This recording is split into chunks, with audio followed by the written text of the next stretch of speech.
Ghaziabad cyber crime police ने अंतरराष्ट्रीय gang के 7 सदस्यों को गिरफ्तार किया जो पॉलिसी बेचने के नाम पर कूटरचित तरीके से फर्जी पॉलिसी बनाकर साइबर फ्रॉड करते थे। उनके पास से 26 मोबाइल, 6 चेकबुक, पासबुक के साथ साथ करीब 2 लाख नगद बरामद किया गया। गाजियाबाद की साइबर क्राइम पुलिस ने अंतरराष्ट्रीय गैंग के 7 ऐसे सदस्य को गिरफ्तार किया जो अब तक करीब 4.50 करोड़ रुपए कमा चुके हैं। पुलिस की पूछताछ में अमन अग्रवाल ने बताया कि वो नोएडा की एक प्राइवेट कंपनी में बीमा कराने का काम करता था, जिसके बाद अमन और राहुल शर्मा ने बीमा कंपनी पॉलिसी धारकों की पर्सनल डिटेल प्राप्त कर ली है और इसके बाद अमन और राहुल ने बीमा कंपनी नौकरी छोड़ दी और अन्य साथियों के साथ मिलकर जल्दी पैसे कमाने के चक्कर में लग गए। ये लोग फर्जी सिम कार्ड लेकर बीमा पॉलिसी धारकों को बीमा पॉलिसी में अधिक लाभ दिखाकर अपने झांसे में फंसा लिया करते थे, क्योंकि उनके पास पॉलिसी धारकों की पुरानी बीमा पॉलिसी का पूरा डेटा मौजूद रहता था, जिससे इन लोगों पर किसी को शक भी नहीं होता था। पॉलिसी धारकों की नई पॉलिसी करने की सलाह देते थे और पॉलिसी धारकों से पैसे ट्रांसफर करने के लिए बैंक खातों की डिटेल देते थे और उन खातों में पैसे ट्रांसफर करा लिया करते थे। इसके बाद ये लोग पॉलिसी धारकों को कैनवास सॉफ्टवेयर की मदद से फर्जी मोहर लगाए बीमा पॉलिसी तैयार करके उन्हें भेज दिया करते थे, जिससे उन्हें शक भी नहीं हुआ करता था। सर, एक गैंग पकड़ा गया है जिसमें साइबर सेल ने पकड़ा है। बड़े लंबे समय से करीब 1,500 लोगों को टारगेट कर चुका है और फर्जी पॉलिसी भी ऑनलाइन इशू किया करते थे। कैसे ये गैंग ऑपरेट कर रहा था, क्या इनका मॉडस ऑपरेंडी? देखिए, कमिश्नरेट गाजियाबाद के साइबर थाने ने और इसमें नेतृत्व एडिशनल डीसीपी साइबर क्राइम का था, उनके नेतृत्व में एक बड़े गैंग का पर्दाफाश हुआ है। ये एक अंतर्राज्यीय गैंग है जिसमें 7 व्यक्तियों की गिरफ्तारी की गई है।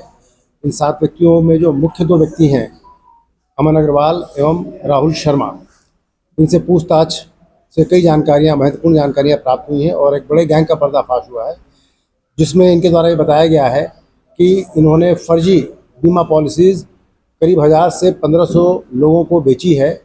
और इसके पीछे की कहानी जो पूछताछ से समझ में आई है वो इस प्रकार की है कि इसमें ये दोनों व्यक्ति जिसके मुख्य अभियुक्त हैं, इन्होंने अपने साथ बाकी अन्य कई लोगों को जोड़ रखा है।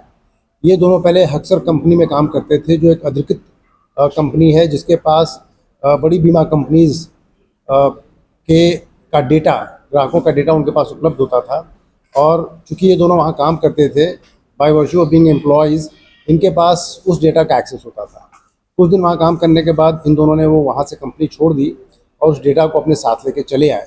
और उसके बाद इनके दिमाग में ये योजना बनी और उन्होंने कई जगह से प्री एक्टिवेटेड सिम कार्ड फर्जी आईडीज़ पे लिए, कुछ पुराने मोबाइल फ़ोन्स इधर उधर से ख़रीदे और उसके बाद इन लोगों ने पुराने ग्राहकों को फ़ोन करके उनकी पॉलिसी को रिन्यू करने के बहाने या उनकी पॉलिसीज़ में एक्स्ट्रा बेनिफिट्स देने के बहाने उनको फ़ोन करके उनको बरगलाया और उनसे कुछ म्यूल अकाउंट्स में पैसे जमा कराने शुरू किए। तो जो म्यूल अकाउंट्स में जब पैसे जमा होते थे तो उसके लिए उन्होंने एक कैनवा ऐप की मदद से एक इस तरह की फर्जी रसीद बनाई जो देखने में बहुत ऑथेंटिक लगती है और ये रसीद उन ग्राहकों को देते थे जिनके द्वारा पैसे जमा कराए जाते थे। इस प्रकार इस कृत्य से और उसके बाद इनके द्वारा उनको ये समझाया जाता था कि आपकी पॉलिसी रिन्यू हो गई है। ग्राहक के पास जब ये रसीद जाती थी वो भी मुतमईन हो जाता था कि उसका सही अकाउंट में पैसा चला गया है। और इस तरीके से इन्होंने इस धोखाधड़ी के मार्फत तकरीबन 4.5 करोड़ रुपए की धोखाधड़ी विभिन्न लोगों से की है। अभी तक जो जानकारी प्राप्त हुई है एनसीआरपी पोर्टल पे, इनमें से 9 केसेस ऑलरेडी रजिस्टर्ड हैं, 3 केसेस में मुकदमा पंजीकृत है और बाकी 56 लोगों की इस तरह की रसीद हमारे पास ये है जो अभी तक सर्टिफाइड विक्टिम हैं इन लोगों के। इसके अलावा इनसे पूछताछ में भी समझ में आया कि करीब 1000 से 1500 लोग जो लगभग 10 राज्यों के निवासी हैं, उनसे भी ये धोखाधड़ी की गई, जिनके बारे में भी पता लगाया जा रहा है। जो अभियुक्त पकड़े गए हैं उनके कब्जे से ये जो धोखाधड़ी करके जो राशि उनके द्वारा कमाई गई थी, उस राशि से खरीदी गई एक थार गाड़ी, एक महिंद्रा XUV 300 गाड़ी, इसके अलावा 26 mobile phone, 4 pre activated SIM, कई तरह की फर्जी आईडीज़, 1,98,000 रुपये कैश, इस तरह की कुछ चीज़ें बरामद हुई हैं और ये 56 रसीदें बरामद हुई हैं। पकड़े गए अभियुक्तों से पूछताछ की जा रही है। पूछताछ से अन्य जो तथ्य प्रकाश में आएंगे उस पर अग्रिम कार्रवाई की जाएगी। इसमें करीब 47 लाख रुपए की राशि फीस कराई गई। जिन अकाउंट में ट्रांसफर करा देते उन लोगों से पूछताछ की जा रही है। जो म्यूल अकाउंट्स है उनका भी पता लगाया जा रहा है और बाकी जो इस रैकेट में अन्य लोग जो जुड़े हुए हैं जिनके बारे में पता चला है, पूछताछ करके उनसे भी अग्रिम कार्रवाई उनके खिलाफ की गई। फिर ये गैंग कहीं स्थापित करके कॉल साइड चला रहे थे या जगह जगह? इन लोगों ने 2 फ्लैट्स रेंट कर रखे थे, कुछ कार्रवाई इनके द्वारा वहाँ से की जाती थी, बाकी अपनी गाड़ियों में भी बैठ करके ये कॉल करते थे। ऐसा